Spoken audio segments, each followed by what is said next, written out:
मित्रों, क्या आप जानते हैं कि मनुष्य जीवन में सबसे बड़ी भूल कौन सी करता है?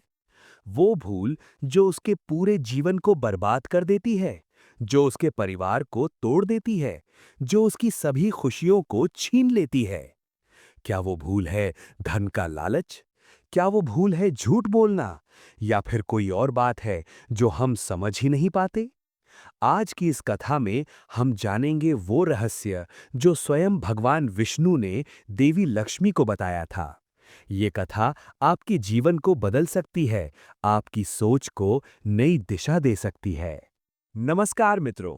आज मैं आपके लिए लेकर आया हूं एक अत्यंत महत्वपूर्ण पौराणिक कथा। ये कथा केवल मनोरंजन के लिए नहीं है। ये एक गहरा जीवन पाठ है। एक ऐसी सीख जो हर मनुष्य को अपने जीवन में उतारनी चाहिए। मैं आपसे विनती करता हूं, इस वीडियो को अंत तक अवश्य देखें, क्योंकि इस कथा के अंत में जो सीख छिपी है वो आपके और आपके परिवार के लिए अमूल्य है। तो चलिए शुरू करते हैं ये पावन कथा।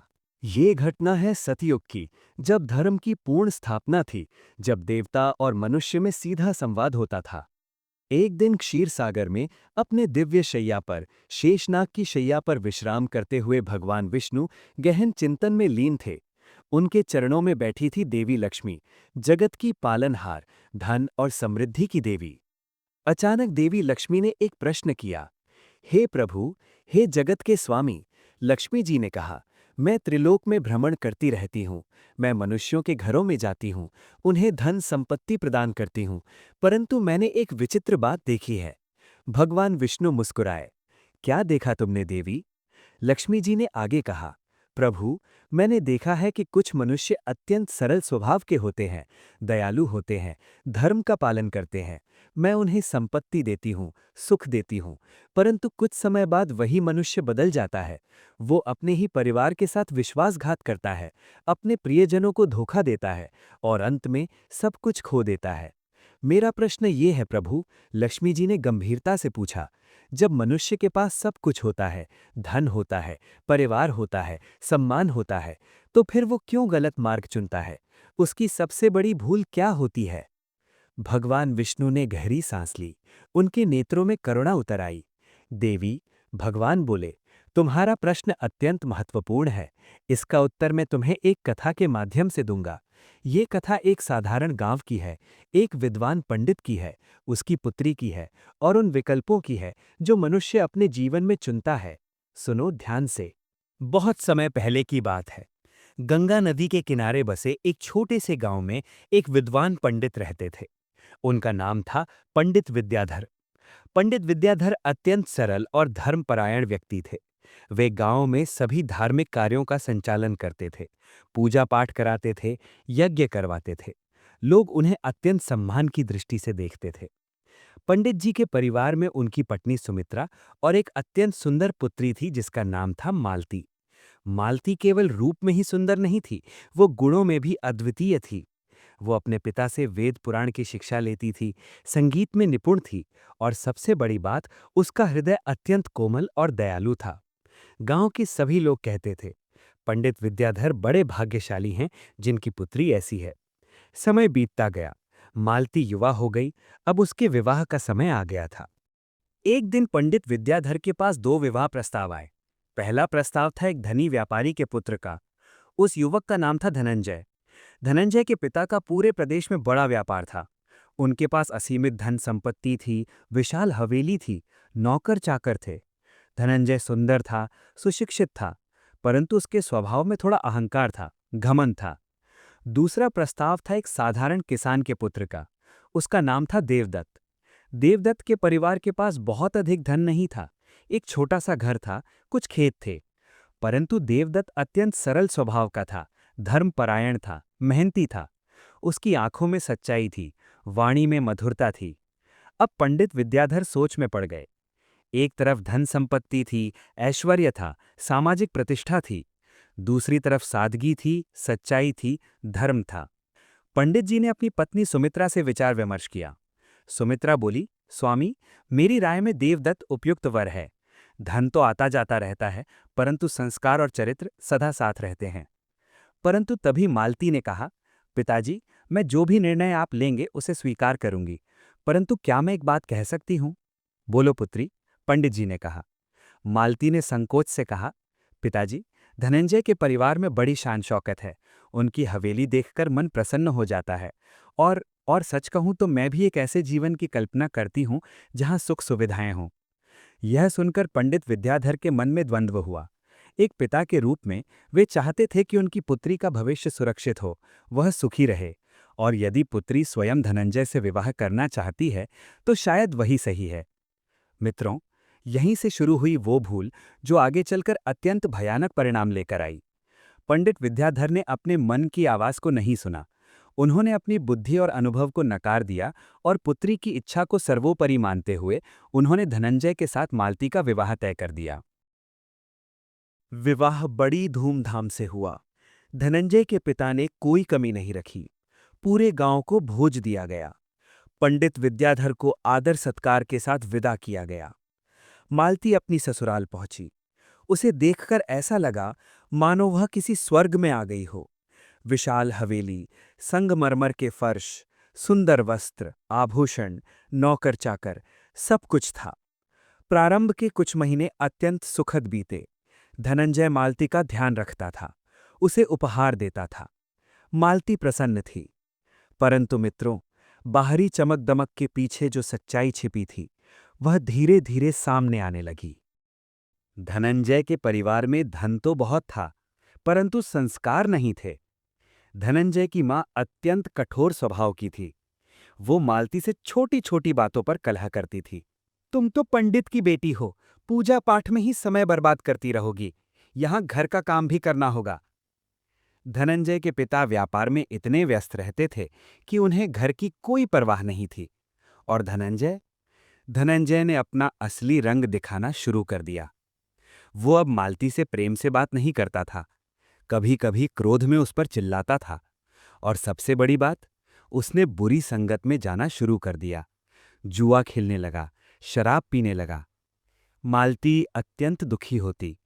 वो रात में रोती, अपने भाग्य को कोसती और अपने पिता को याद करती। एक दिन उसने हिम्मत करके धनंजय से कहा, स्वामी, आप गलत मार्ग पर जा रहे हैं। जुआ और शराब आपको बर्बाद कर देगा। कृपया इन सब को छोड़ दें। परंतु धनंजय ने उसे झिड़क दिया, तुम्हें मेरे जीवन में दखल देने का कोई अधिकार नहीं है। चुप रहो। मालती का दिल टूट गया। महीने बीतते गए। धनंजय की बुरी आदतें और भी बढ़ती गईं। वो जुए में अपने पिता का सारा धन गंवाने लगा। उसके पिता ने उसे समझाने की कोशिश की, परंतु धनंजय ने किसी की नहीं सुनी। फिर एक दिन वो घटना घटी जिसने सब कुछ बदल दिया। धनंजय ने जुए में इतना बड़ा दांव लगाया कि वो सब कुछ हार गया। उसके पिता की आधी संपत्ति एक ही रात में चली गई। जब उसके पिता को ये पता चला तो उन्हें इतना आघात लगा कि उन्हें हृदयघात हो गया और उसी रात उनकी मृत्यु हो गई। पूरे घर में मातम छा गया। धनंजय को अपनी गलती का एहसास हुआ, परंतु अब बहुत देर हो चुकी थी। संपत्ति का बड़ा हिस्सा जा चुका था। कर्जदार घर के दरवाजे पर खड़े थे। नौकर चाकर छोड़कर चले गए। वो भव्य हवेली अब सूनी लगने लगी। और तब मित्रों, तब सबसे बड़ा झटका लगा। धनंजय ने मालती से कहा, मुझे तुम्हारे पिता से कुछ धन चाहिए। तुम उनसे कहो कि वे मुझे पैसे दें। मालती स्तब्ध रह गई। क्या कह रहे हैं आप? मेरे पिता गरीब ब्राह्मण हैं, उनके पास कोई धन नहीं है। धनंजय ने क्रोध में कहा, तो फिर अपने गहने दे दो, मैं उन्हें बेच दूंगा। मालती के नेत्रों से आंसू बहने लगे। ये गहने मेरी मां ने मुझे दिए हैं, ये मेरे लिए अमूल्य हैं, कृपया इन्हें न मांगिए। परंतु धनंजय ने जबरदस्ती उसके गहने छीन लिए और बेच दिए। वो पैसा भी उसने जुए में गवा दिया। अब मालती के पास कुछ भी नहीं बचा था, न धन, न सम्मान, न प्रेम। धनंजय की मां ने उसे घर के सारे काम करने पर मजबूर किया, उस पर अत्याचार करने लगी। और धनंजय, वो अब घर में भी कम आता था। वो अपनी बुरी संगत में खोया रहता। एक रात मालती ने सोचा, मैंने अपने पिता की बात नहीं मानी। मैंने धन के लालच में अपना जीवन बर्बाद कर लिया। काश मैंने देवदत्त से विवाह किया होता। वो भले ही गरीब था, परंतु उसका हृदय सच्चा था। वो मेरा सम्मान करता, मुझे प्रेम देता।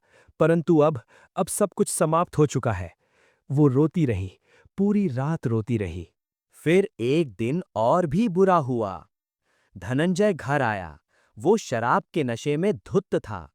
उसने मालती से कहा, तुम्हारे कारण मेरा जीवन बर्बाद हो गया। तुम दुर्भाग्य लेकर आई हो इस घर में। मालती सदमे में आ गई। मैंने आपका क्या बिगाड़ा? मैंने तो आपको सही मार्ग दिखाने की कोशिश की थी। परंतु नशे में धुत धनंजय ने उसकी एक न सुनी। उसने मालती के साथ दुर्व्यवहार किया और अंत में उसने मालती को घर से निकाल दिया। चली जाओ यहां से, उसने चिल्लाकर कहा। मुझे तुम्हारा मुंह नहीं देखना। मालती रोती हुई अकेली निराश घर से बाहर निकल गई। रात का समय था, चारों ओर अंधेरा था।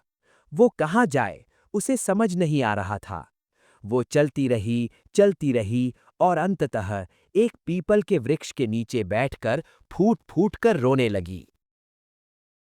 तभी अचानक एक दिव्य प्रकाश फैला। वो प्रकाश इतना तेज था कि मालती ने अपनी आंखें बंद कर लीं, और जब उसने आंखें खोलीं तो सामने खड़े थे भगवान विष्णु और देवी लक्ष्मी। मालती भय और आश्चर्य से कांप उठी। वो उनके चरणों में गिर पड़ी। भगवान विष्णु ने करुणामय स्वर में कहा, उठो पुत्री, भय मत करो। मालती रोते हुए बोली, हे प्रभु, मैंने अपने जीवन में बहुत बड़ी भूल की है। मैंने अपने पिता की बात नहीं मानी। मैंने धन के लालच में अपना सब कुछ खो दिया। अब मैं क्या करूं? भगवान विष्णु ने कहा, मालती, तुम्हारी भूल ये नहीं थी कि तुमने धनंजय को चुना। तुम्हारी भूल ये थी कि तुमने बाहरी चमक दमक को असली सुख समझ लिया। तुमने ये नहीं सोचा कि सच्चा सुख धन में नहीं, बल्कि चरित्र में है, संस्कार में है, धर्म में है। देवी लक्ष्मी ने आगे कहा, पुत्री, मैं धन की देवी हूं, परंतु मैं उसी के घर में रहती हूं जहां धर्म है, जहां सच्चाई है, जहां संस्कार हैं। जहां केवल धन का घमंड है और धर्म नहीं है, वहां से मैं चली जाती हूं। यही कारण है कि धनंजय का परिवार बर्बाद हो गया। भगवान विष्णु ने कहा, मालती, तुम्हें एक और अवसर मिलेगा। तुम अपने पिता के घर जाओ और याद रखो, जीवन में सबसे महत्वपूर्ण है सच्चा प्रेम, सम्मान और धर्म। धन तो आता जाता रहता है। इतना कहकर भगवान विष्णु और देवी लक्ष्मी अंतर्ध्यान हो गए। मालती अगले दिन अपने पिता के घर पहुंची। पंडित विद्याधर अपनी पुत्री को देखकर दौड़े आए। उन्होंने उसे गले लगाया। उनकी आंखों में आंसू थे। पुत्री, तुम ठीक हो? मालती ने सब कुछ बता दिया। उसने अपनी भूल स्वीकार की, पिता से क्षमा मांगी। पंडित विद्याधर ने कहा, पुत्री, मैं भी दोषी हूं। मैंने तुम्हारी इच्छा को प्राथमिकता दी, अपनी बुद्धि और अनुभव को नहीं। परंतु अब जो हो गया सो हो गया। अब हम आगे देखेंगे। कुछ समय बाद देवदत्त के परिवार ने फिर से विवाह का प्रस्ताव भेजा। इस बार मालती के लिए नहीं, बल्कि ये जानने के लिए कि क्या पंडित जी को किसी सहायता की आवश्यकता है। देवदत्त अब भी अविवाहित था। उसने कहा था, मैं केवल मालती से ही विवाह करूंगा। यदि वो नहीं मिली तो मैं जीवन भर अकेला रहूंगा। ये सुनकर मालती का हृदय पिघल गया। उसे एहसास हुआ कि सच्चा प्रेम क्या होता है। पंडित विद्याधर ने इस बार सही निर्णय लिया। उन्होंने मालती का विवाह देवदत्त से कर दिया। और मित्रों, उस दिन से मालती का जीवन बदल गया। देवदत्त ने उसे देवी के समान सम्मान दिया, उसके साथ प्रेम से रहा। भले ही उनके पास बहुत धन नहीं था, परंतु उनके घर में सुख था, शांति थी, प्रेम था। और धीरे धीरे देवी लक्ष्मी की कृपा से उनके घर में धन भी आने लगा। देवदत्त का व्यापार फला फूला, वे समृद्ध हो गए, परंतु उनके संस्कार नहीं बदले। वे उसी प्रकार सरल और धर्मपरायण बने रहे। भगवान विष्णु ने कथा समाप्त की। देवी लक्ष्मी ने कहा, प्रभु, अब मुझे समझ आया। मनुष्य की सबसे बड़ी भूल ये है कि वो बाहरी दिखावे को सच्चाई समझ लेता है। वो सोचता है कि धन ही सब कुछ है, परंतु वो ये भूल जाता है कि असली सुख तो चरित्र में है, संस्कार में है, धर्म में है। भगवान विष्णु ने कहा, बिल्कुल सही देवी, और यही कारण है कि मैं मनुष्यों से कहता हूं, जीवन में निर्णय लेते समय केवल बाहरी चमक दमक को मत देखो, व्यक्ति के चरित्र को देखो। उसके संस्कारों को देखो, उसके कर्मों को देखो। धन तो मैं किसी को भी दे सकता हूं, देवी लक्ष्मी ने कहा, परंतु यदि उस व्यक्ति में धर्म नहीं है, सच्चाई नहीं है, तो वो धन उसे बर्बाद ही करेगा, जैसे धनंजय बर्बाद हो गया। भगवान विष्णु ने आगे समझाया, और देवी, मनुष्य की दूसरी बड़ी भूल ये है कि वो अपने बुजुर्गों की बात नहीं मानता। पंडित विद्याधर जानते थे कि देवदत्त सही वर है, परंतु उन्होंने अपनी पुत्री की इच्छा को प्राथमिकता दी। यदि वे दृढ़ रहते, अपनी बुद्धि पर विश्वास करते, तो मालती को इतना कष्ट नहीं उठाना पड़ता। लेकिन प्रभु, लक्ष्मी जी ने पूछा, तो क्या बच्चों की इच्छा का कोई महत्व नहीं? महत्व है देवी, विष्णु जी बोले, परंतु जब बच्चे अनुभवहीन हो, जब वे केवल बाहरी चमक देखें और भीतरी सच्चाई न देखें, तब माता पिता का कर्तव्य है कि वे उन्हें सही मार्ग दिखाएं। प्रेम का अर्थ ये नहीं कि हर गलत इच्छा को पूरा कर दिया जाए। प्रेम का अर्थ है सही मार्गदर्शन देना, भले ही बच्चों को वो कड़वा लगे। देवी लक्ष्मी ने सहमति में सिर हिलाया। प्रभु, आपकी ये कथा सभी मनुष्यों के लिए एक महान शिक्षा है। मित्रों, तो ये थी भगवान विष्णु और देवी लक्ष्मी की पावन कथा। अब आइए समझते हैं इस कथा से हमें क्या सीख मिलती है। पहला पाठ, बाहरी चमक को सच्चाई मत समझो।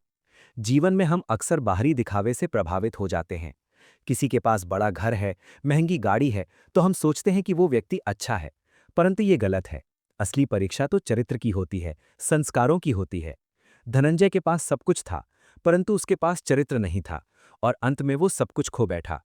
दूसरा पाठ, माता पिता और बुजुर्गों की बात सुनो। हमारे माता पिता, हमारे बुजुर्ग, उन्होंने जीवन देखा है, उन्हें अनुभव है।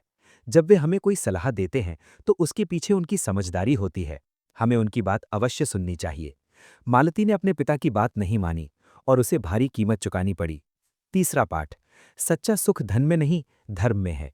धन महत्वपूर्ण है, ये सच है, परंतु धन ही सब कुछ नहीं है। सच्चा सुख तो तब मिलता है जब घर में प्रेम हो, सम्मान हो, संस्कार हो, धर्म हो। देवदत्त गरीब था, परंतु उसके पास सच्चा प्रेम था, और अंत में वही सुखी रहा। चौथा पाठ, गलत संगत से बचो। धनंजय बुरी संगत में पड़ गया, जुआ और शराब में पड़ गया और अपना सब कुछ बर्बाद कर लिया। इसलिए हमें हमेशा अच्छी संगत में रहना चाहिए। बुरी संगत इंसान को बर्बाद कर देती है। पांचवा पाठ, गलती का एहसास हो तो सुधार संभव है। मालती ने गलती की, परंतु उसने अपनी गलती स्वीकार की, उसने पश्चाताप किया, और भगवान ने उसे दूसरा अवसर दिया।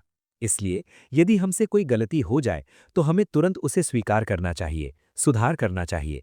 भगवान उसे अवश्य क्षमा करते हैं जो सच्चे मन से पश्चाताप करता है। छठा और सबसे महत्वपूर्ण पाठ, विश्वासघात और धोखे का परिणाम बुरा होता है। धनंजय ने अपनी पत्नी के साथ विश्वासघात किया। उसने उसे धोखा दिया, उसके गहने छीन लिए, उसे घर से निकाल दिया, और इसका परिणाम क्या हुआ? वो अकेला रह गया, बर्बाद हो गया। इसलिए हमें कभी भी अपने प्रियजनों के साथ विश्वासघात नहीं करना चाहिए। सातवां और सबसे महत्वपूर्ण पाठ, धर्म सर्वोपरि है। जीवन में सबसे महत्वपूर्ण है धर्म का पालन करना। धर्म का अर्थ है सत्य, अहिंसा, दया, करुणा, ईमानदारी। यदि हम धर्म के मार्ग पर चलें तो भगवान और देवी लक्ष्मी दोनों हमारे साथ रहते हैं, और जहां धर्म है वहां सुख समृद्धि अवश्य आती है। अगर आपको ये कथा अच्छी लगी हो, अगर इससे आपको कुछ सीख मिली हो, तो कृपया इस वीडियो को लाइक करें और कमेंट सेक्शन में अवश्य लिखें जय श्री कृष्ण या हरि ओम। आपके इस कमेंट से भगवान विष्णु की कृपा आप पर बनी रहेगी। और हाँ, इस वीडियो को अपने परिवार और दोस्तों के साथ शेयर करें ताकि वे भी इस महत्वपूर्ण कथा से कुछ सीख सकें। अगर आपने अभी तक हमारे चैनल को सब्सक्राइब नहीं किया है तो कृपया अभी सब्सक्राइब करें और घंटी के बटन को दबाना ना भूलें, ताकि जब भी हम नई कथा लेकर आएं आपको सबसे पहले सूचना मिल जाए। हम हर सप्ताह ऐसी ही प्रेरक और शिक्षाप्रद कथाएं लेकर आते हैं जो आपके जीवन को बेहतर बनाने में मदद करती हैं। तो मित्रों, आज के लिए बस इतना ही। भगवान विष्णु की कृपा आप पर सदा बनी रहे। देवी लक्ष्मी आपके घर में सदा निवास करें। आपका जीवन सुख समृद्धि से भरा रहे। जय श्री कृष्ण, हरि ओम, नमस्कार।